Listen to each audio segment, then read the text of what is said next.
Hello everyone, welcome to my YouTube channel SSC general with Ayushi.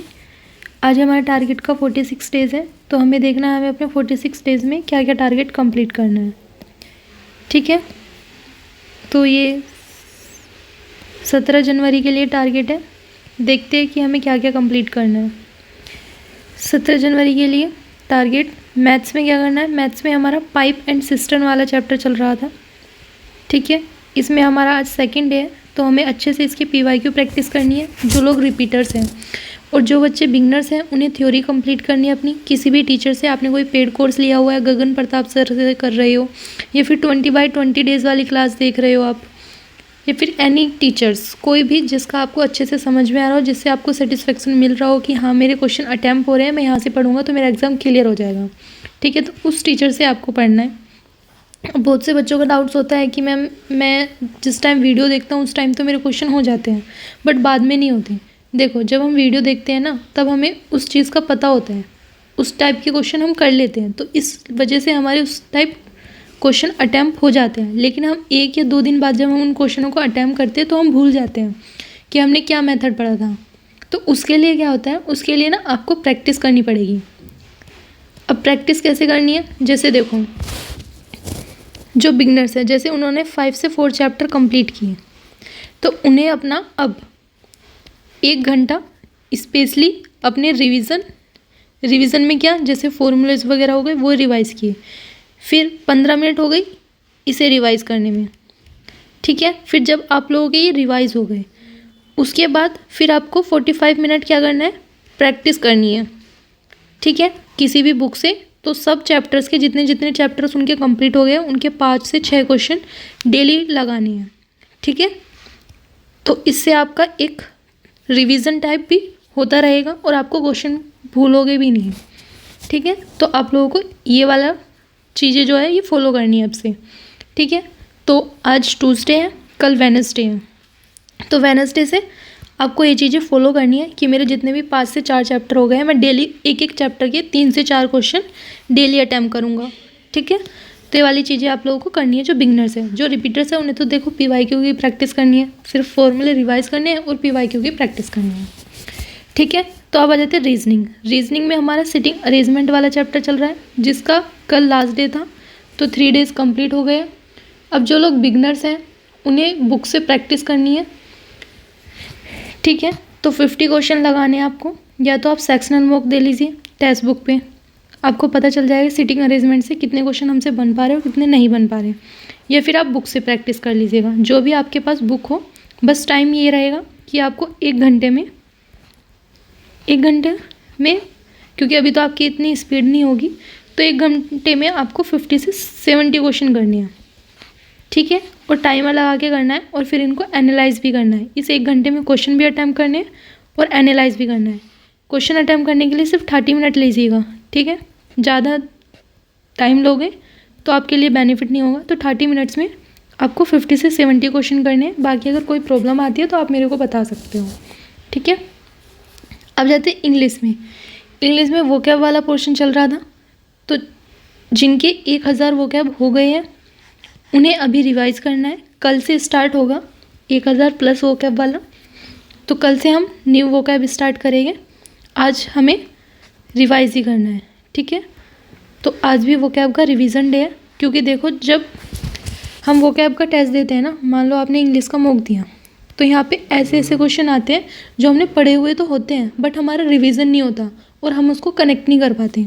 तो इसलिए हमें revise ज़्यादा रखना है, कंटेंट कम रखो बट रिवीजन ज़्यादा रखो। क्योंकि क्या होता है, हम कंटेंट तो इतना सारा कर लेते हैं बट उसको रिवाइज़ नहीं कर पाएंगे। तो अगर हमारा कंटेंट इतना सा है ना, और ये भी हमारा 100% रिवाइज़ है, यहाँ से अगर कुछ भी आ जाए तो हमारे 100% क्वेश्चन हम अटैम्प्ट कर पाएंगे, तो वो ज़्यादा बेस्ट है। ऐसा नहीं कि इतना बड़ा कंटेंट कर लें और उसका हमें इतना सा सिर्फ आता है, तो उसका कोई बेनिफिट नहीं है। पढ़ते रहना अच्छी बात नहीं है, पढ़ना और उसको रिवाइज़ करना और उसको फॉलो करना मॉक टेस्ट में, वो होता है प्रिपरेशन करना। ऐसा नहीं है कि पढ़ते जा रहे पढ़ते तो सभी है, कोई कम पढ़ता है कोई ज़्यादा पढ़ता है। मेन चीज़ होती है प्रैक्टिस करने की, तो जितनी ज़्यादा प्रैक्टिस होगी उतना ज़्यादा हमारा सिलेबस और एग्ज़ाम के लिए मार्क्स उतने ही ज़्यादा इम्प्रूव होगी। ठीक है, तो थ्योरी में क्या करना है, थ्योरी में हमारा मॉडल वर्ब वाला चैप्टर चल रहा है, इसका आज लास्ट डे है, तो जो बिगनर्स हैं उन्हें अच्छे से कंप्लीट करना है और जो रिपीटर्स हैं उन्हें मिक्स एरर करनी है, ठीक है। रीडिंग में क्या करना है, रीडिंग में 30 मिनट रीडिंग करनी है इंग्लिश माध्यम टेलीग्राम से। और जो बच्चे नए हैं जिन्होंने कभी रीडिंग ही नहीं किया है, वो हिंदी मीडियम से या इंग्लिश मीडियम से, जिन्हें अभी समझ में नहीं आ रहा कि हम कहाँ से रीडिंग करें, तो देखो कोई भी पैराग्राफ हटा लो, कोई भी नोवेल का कोई भी पैराग्राफ ले लो, या फिर नियोन की एक बुक आती है क्लोज टेस्ट, वहाँ से आप प्रैक्टिस करो। क्योंकि अभी देखो 2020 में क्या हुआ था, कोई कॉम्प्रिहेंशन नहीं आया था, सिर्फ 2 क्लोज टेस्ट आए थे, ठीक है। लास्ट ईयर का आप पेपर देखोगे तो 2 सिर्फ क्लोज टेस्ट आए थे और बस ग्रामर से क्वेश्चन थे और वोकैब वगैरह थी, तो कॉम्प्रिहेंशन नहीं आया। तो ज़रूरी नहीं है कि कॉम्प्रिहेंशन आए, कभी कभी आता है और कभी कभी नहीं आता, बट दोनों को लेके चलना है। अब जैसे पहले, अब से अगर 2 साल पहले का एग्ज़ाम देखोगे तो उसमें PQRS वाले क्वेश्चन भी आते थे, बट अब नहीं आते, तो पैटर्न चेंज होता रहता है। तो इसलिए क्लोज टेस्ट पे ज़्यादा फोकस करो, कॉम्प्रिहेंशन पे भी करेगी अभी फैम में, ठीक है। तो अभी हमें क्लोज टेस्ट करना है, ठीक है। या तो क्लोज टेस्ट रीड करो आप, या फिर इंग्लिश माध्यम टेलीग्राम से उनका जो आर्टिकल होता है वो रीड करो। GS और GK में क्या करना है, तो इंडियन ज्योग्राफी चल रही है, ठीक है। आज इसका 4 डेज़ है, तो अच्छे से कंप्लीट करनी है आप लोगों को। स्टैटिक GS में क्या करना है, रिवर्स ऑफ इंडिया का 2nd डेज़ है, तो ये भी आप लोगों को PDF से करनी है, इंडोलॉगस से या फिर रवि GS से, ठीक है। तो जो भी आप लोगों के पास अवेलेबल हो वहाँ से करनी है, ठीक है। उसके बाद PYQ की प्रैक्टिस करनी है, प्रैक्टिस वही किसी भी बुक से, जो भी अपडेटेड बुक हो वहाँ से करना है, ठीक है। अब जो यूपी पुलिस की प्रिपरेशन कर रहे हैं उनके लिए आ जाते हैं।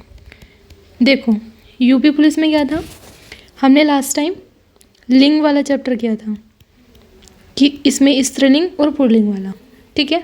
तो ये वाला कंप्लीट हो गया, इसकी हमने कल PYQ की भी प्रैक्टिस कर ली थी। अब जिन्होंने PYQ की प्रैक्टिस नहीं की है उन्हें आज एक तो प्रैक्टिस करनी है, ठीक है।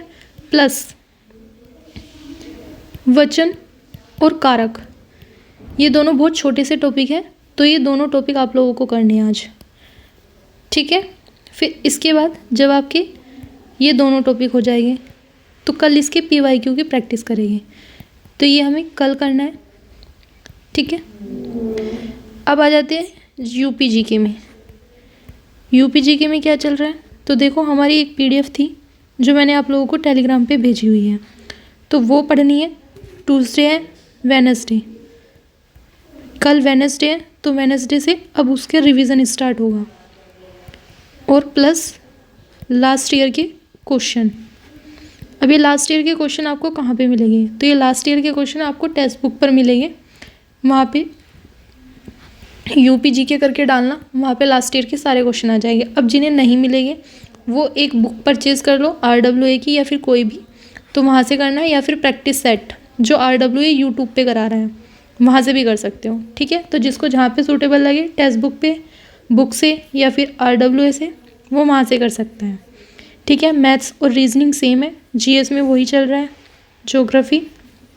तो ये हिंदी हो गए और आप लोगों की यूपी GK हो गई, ठीक है। तो टारगेट अपना नोट किया करो, नोट करने के बाद देखा करो कि मैंने कितना अचीव किया और कितना अचीव नहीं किया, ठीक है। अब आ जाते हैं टाइम टेबल। टाइम टेबल में क्या है, इंग्लिश 2 घंटे पढ़नी है, मैथ्स 3 घंटे, जो बिगिनर्स हैं उन्हें 4 घंटे पढ़ना है, रीजनिंग 1 घंटे पढ़नी है, GS और GK 3 घंटे पढ़नी है, और 1 घंटे आप लोगों को हिंदी पढ़नी है, ठीक है। और 1 घंटे ही आप लोगों को यूपी GK पढ़नी है। देखो शेड्यूल थोड़ा हार्ड है, जो न्यू बच्चे होंगे उन्हें थोड़ा डिफ़िकल्ट लगेगा, पर देखो एग्ज़ाम अगर क्लियर करना है तो पढ़ना पड़ेगा, क्योंकि 1 महीने की मेहनत बची हुई है यूपी के लिए। तो 30 डेज़ है, क्योंकि आज देखो 17 है, और अगर आप 17 to 17 भी लगाओ तो 30 डेज़ बचते हैं। अगर 30 डेज़ आप स्टडी कर रहे हो 12+ आवर्स, तो कोई बुरी बात नहीं है अगर आप लोगों का सिलेक्शन हो जाता है, क्योंकि मेरिट भी इतनी हाई नहीं जाएगी, और एक आप लोगों के हाथ में एक जॉब होगी। क्योंकि देखो CPO में थोड़ा कंपटीशन ज़्यादा होता है, जो बच्चे यूपी की प्रिपरेशन कर रहे हैं उनके लिए बेस्ट अपॉर्चुनिटी है अगर उनका बाई चांस CPO में नहीं होता। क्योंकि क्या होता है ना, CPO का देखो पहले फर्स्ट एग्ज़ाम होएगा, उसके बाद फिज़िकल होएगा, फिज़िकल के बाद आप लोगों का सेकेंड एग्ज़ाम होएगा, फिर तब आप लोगों की मेरिट लगेगी। तो इसमें क्या होता है, फर्स्ट एग्ज़ाम क्लियर होगा, वेल एंड गुड, फिर फिज़िकल होता है, फिज़िकल में बहुत सारे बच्चों पे हाई जंप नहीं लगते, लॉन्ग जंप नहीं लगते, रनिंग नहीं लग पाती कभी कभी।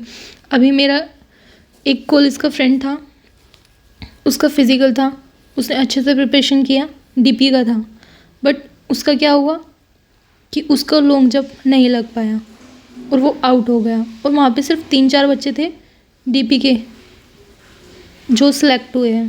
तो देखो कंपटीशन बहुत ज़्यादा है और फिज़िकल में सबसे ज़्यादा बाहर निकलते हैं। पता नहीं चलता कौन फिज़िकल में किस टाइम बाहर निकल जाए, क्योंकि कॉन्फिडेंस सबको होता है, बट उस टाइम पे सिचुएशन क्या है वो हम लोग जज नहीं कर पाएंगे। तो इसलिए जो अभी अपॉर्चुनिटी हमें मिल रही है उसका अच्छे से बेनिफिट लो। अगर यूपी की वैकेंसी है और आप 30 दिन में पढ़ के अपने मार्क्स लेके आ सकते हो तो वेल एंड गुड है, क्योंकि यहाँ पे सिर्फ एग्ज़ाम होगा और उसके बाद फिज़िकल होगा, और जिनका फिज़िकल हो जाएगा फिर मेरिट लग जाएगी। मेरिट भी ज़्यादा इंक्रीज़ नहीं होती, ज़्यादा से ज़्यादा 4 या 5 नंबर्स इंक्रीज़ हो जाएगी, या फिर कभी कभी 20 तक भी हो जाती है। तो देखो वो फिज़िकल पे डिपेंड है। बाकी पर देखो जिनका डीपी में होगा वो तो यूपी का देंगे नहीं, और जिनका जीडी में हो जाएगा वो भी यूपी का नहीं देंगे। तो बहुत सारे बच्चे हैं जो जॉब भी छोड़ेंगे, तो इसलिए आपके लिए बेस्ट अपॉर्चुनिटी है। ठीक है, तो अच्छे से पढ़ो, कंसिस्टेंसी रखो 30 डेज़ के लिए। ठीक है, दिन रात पढ़ो, जैसे भी पढ़ो, बट टारगेट ये रखो कि इस बार यूनिफॉर्म लेनी है। ठीक है, अब ये एसएससी जनरल विद आयुषी मेरा टेलीग्राम चैनल है।